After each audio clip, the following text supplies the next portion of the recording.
Welcome, I'm Darren, and I'll be your guide today as I rank the best designs of the 2007 Topps Santa Claus cards.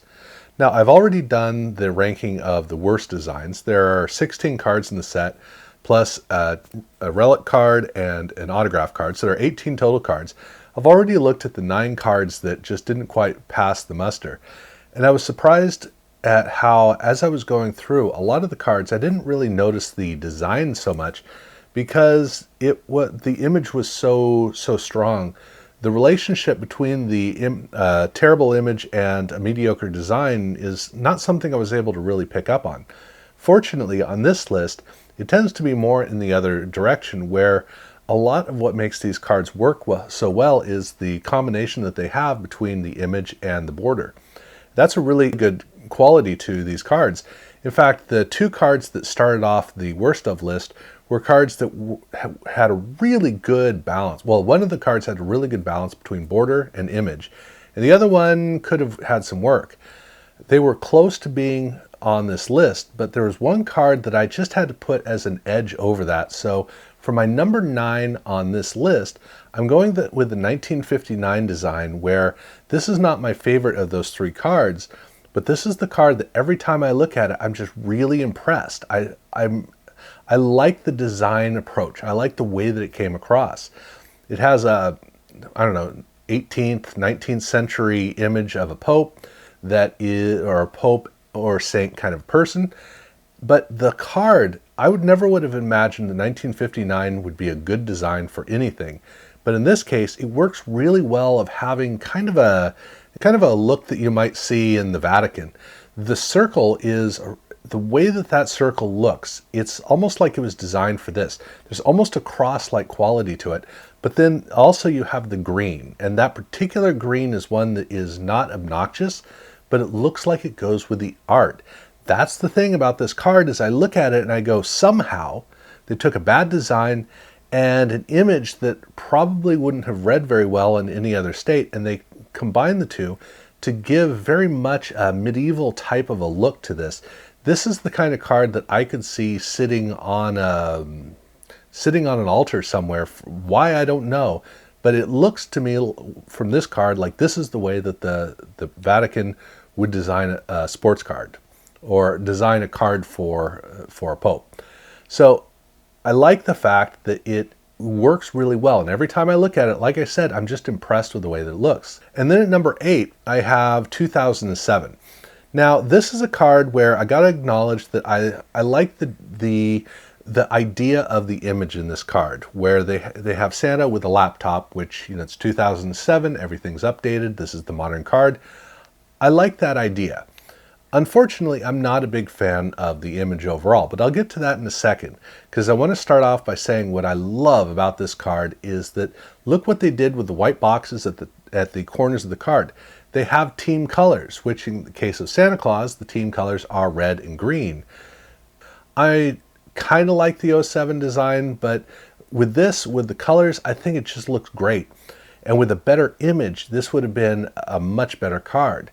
Now, the image isn't really that bad. It's a very clean presentation of an image. There's not a lot going on. Santa's stuffed over on one side, which is something I'm not a big fan of. But in terms of the way that the card looks, here's the thing that bothers me about the card. That big black border really frames an image. And that image frames as well, because you got Santa on one side, you got the laptop on the other, and it basically is like a circle with a circle inside of it, and there's no center to this card. That's the thing that's disappointing about the card. The image there's nothing wrong with the image. I'm perfectly fine with the image, but it's not an intriguing image. It's not an image that inspires me. There's no energy to it. And that's, again, because he's off to the side and there's nothing at the center of this. If you're going to have a card that is so heavily centered, you need to have an image that is not necessarily perfectly centered, but largely centered. And they didn't do that at all. So unfortunately, every time I look at this card, I go, oh, okay, and then I move on. It's a nicer card to look at than the 1959 card, but still, it needs a lot of work. Which actually leads me into my number 7 selection, which is the autograph. And no complaints about the autograph. It's a perfectly fine autograph, But that's the problem. It's a perfectly fine autograph. This is the kind of autographed card that you would expect to see in a Santa Claus holiday theme set. You know, it's got the space for the image is a circle for a Christmas bauble, and it has, you know, the sash with the autograph. That's all perfectly fine. But look, here's a card set that's all built on bringing back designs from the past.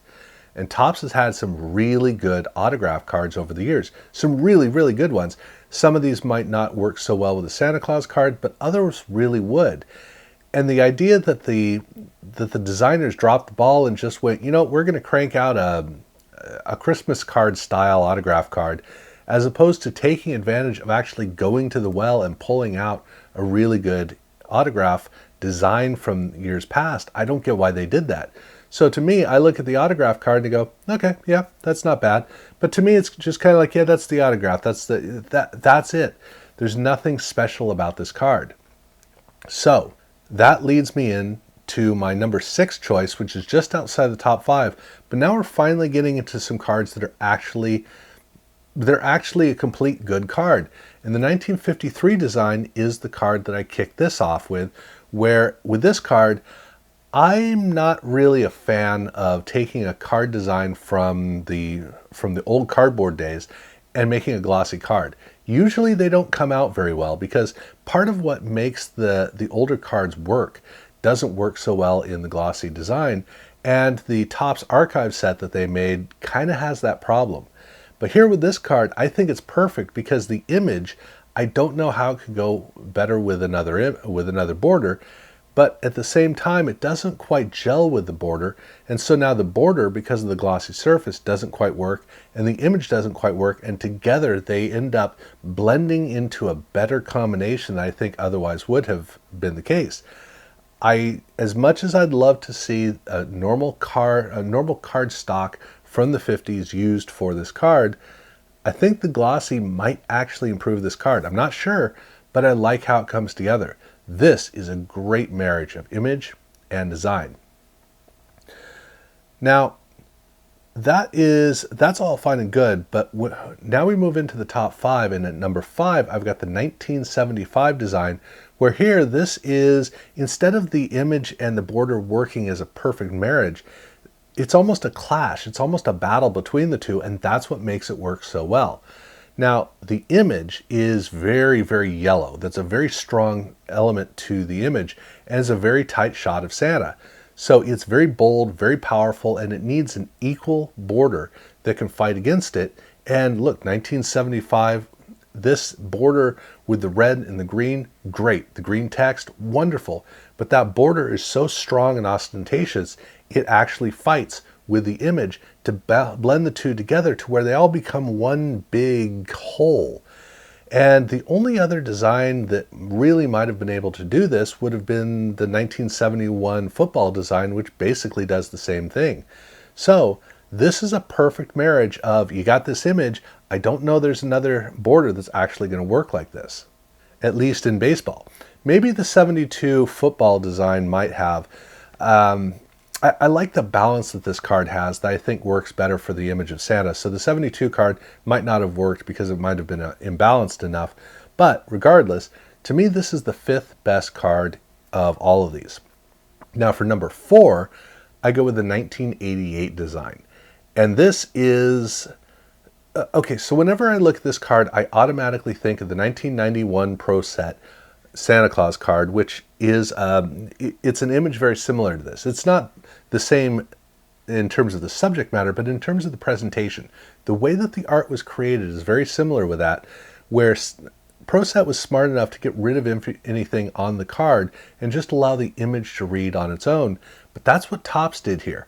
They chose one of the few borders that just gets out of the way. It's just a thin line on the outside with a band inside of that, and then they have the sash, and the sash is just a splash of design, which works well to counterpoint the whole theme of the sled, the image there, so that when you look at it, you see the image and you recognize the card. You know the card's there, but the card doesn't get in the way, and it really does a great job of allowing the whole snowy feeling of the image to read beautifully on this card. This is a fantastic card. I absolutely love it. Now, it does kind of pain me to keep this here at number 4, because at number 3, I have a card that I respect it more, but I don't enjoy it as much, which is the Relic card. And the Relic card, they did something really good, which is they took an image that gives you that feeling of a modern idea of the wonderful past. So it's a very modern image. It has a fuzziness to it that is that spirit of the memories of the holidays. Now, for me, this is very much a run-of-the-mill type of an image. There's nothing special about it. It's just kind of the, oh yeah, it's Christmas time, kind of a feel. That's really what it comes down to with this card. So when I look at the card, I just go, oh yeah, okay, so that's a nice, it's almost like a store display in a way. That's a really nice card. But for the Relic card, that actually works really well, because then you have the piece of fabric in the card, and it combines together to be this, not a wonderful celebration of Christmas, but very much a traditional feel of Christmas. And so I like the way that looks. I think it's a more cohesive whole. Again, I think it's a little bit better than the 88, although I personally like the 88 card better. I like looking at that more. But at number 2, I move on to the 1960 design. And this is a card where this is the one that everybody's really excited about. This, and I guess it's 62 is also the other another one that people really like. In the case of this card, this is the image of Santa is so big and so tight in there, it's almost claustrophobic. And it kind of runs into the rest of the card, but it needs to do that. I'd like for the image to be a little bit smaller, have more space, like the way that the original 1960s cards were. But in this case, I think it's better to be up close and really get right in there, because over on the side, you get that black and white image of Santa, which I do not think was a good selection.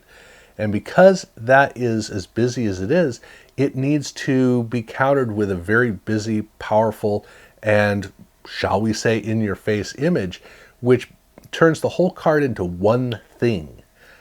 But that's the thing that actually works so well with it, is that it really does become one cohesive entity. And I like that about this card. This is a card which I think could be designed better, and it really comes down to how did they approach that image on the side, that little image. I don't think they approached it well, so the rest of the card matches up with it. Regardless, it's still a really good card.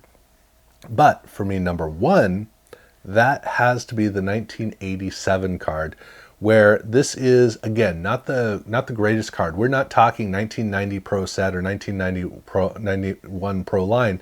That's not what we're talking about here. What we're talking about here is a card for this set. Here is a great border. Here is a very, very good image. Again, not the most exciting. If you want to talk about the most exciting image, you're probably talking about the 1988 card. That's the image where, image-wise, I think I'm the most impressed. But with this one, I just go, oh, see, now that is like the perfect Santa Claus card. It's not the most this or the most that or the most the other. It is, for everything they were doing here, this is the most perfect design, because it has one of the best borders, and the border looks good, looks pretty good here in this glossy finish. The image is the right image for this. It's a good image. Everything about this, I look at it and I go, that is the height that Topps can get to with a Santa Claus card. Now, like I said, 1989 and 1990 Pro Set, amazing. 1991, 1992 Pro Line, amazing. The Action Pack cards in 93 and 94, amazing. There have been some really great Santa Claus cards that none of these live up to.